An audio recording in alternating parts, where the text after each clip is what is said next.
WhatsApp guys, আজকে কথা বলবো স্যামসংয়ের একদমই নিউ রিলিজ একটি মডেল স্যামসংয়ের Z60 প্লাস। এই ফোনটি আপনারা বাজেট কিলার ফোন বলতে পারেন, কেননা অনলি 11,999 টাকায় আপনারা 6 জিবি র্যাম এবং 128 জিবি রোমের এই ফোনটি আপনারা পাচ্ছেন। আপনি পুরো মার্কেট ঘুরে দেখলেও এই দামের মধ্যে 6 জিবি র্যাম এবং 128 জিবি রোম কোনো ধরনের ব্র্যান্ডই আপনাকে দিবে না, কিন্তু স্যামসং এটি আপনাদেরকে প্রেফার করছে।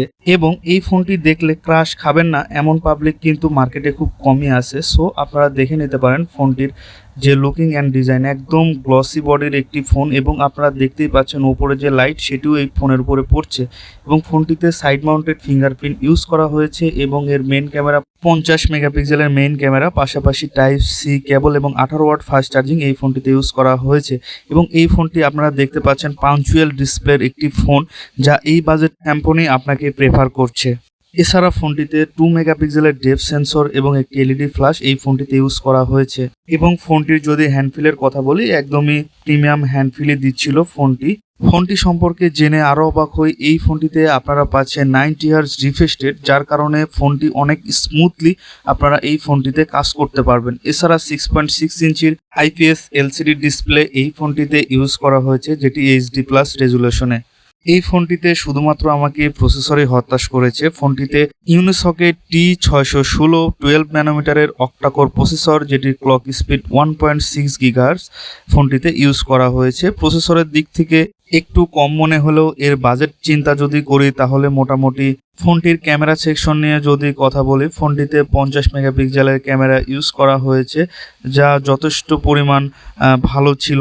এছাড়া ফোনটিতে বিভিন্ন ধরনের মোড ইউজ করা হয়েছে, যেমন প্যানোরামা মোড এবং পোর্ট্রেট মোড, এবং ভিডিও এই ফোনটিতে আপনারা ফুল এইচডিতে করতে পারবেন। এবং ফোনটির ফ্রন্ট ক্যামেরা রাখা হয়েছে 8 মেগাপিক্সেল। এর মেইন ক্যামেরা যদি আমরা ছবি দেখি, যথেষ্ট ছবি ভালো ছিল, শুধুমাত্র সেলফিতে আমার যথেষ্ট মনে হয়নি।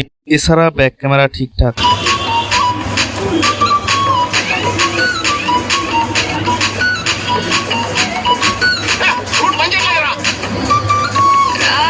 অ্যাজ ইউজুয়াল যা আমরা ফোনের বক্সে দেখতে পাই, তার থেকে অনেক বেশি কিছুই আমরা স্যামসংয়ের এই বক্সটিতে দেখতে পারবো। প্রথমত একটি কাভার দেওয়া হয়েছে এই বক্সের মধ্যে, এবং একটি ইয়ারফোন দেওয়া হয়েছে, 18 ওয়াটের একটি অ্যাডাপ্টার দেওয়া হয়েছে, এবং টাইপ সি কেবলও এই ফোনটিতে দেওয়া রয়েছে।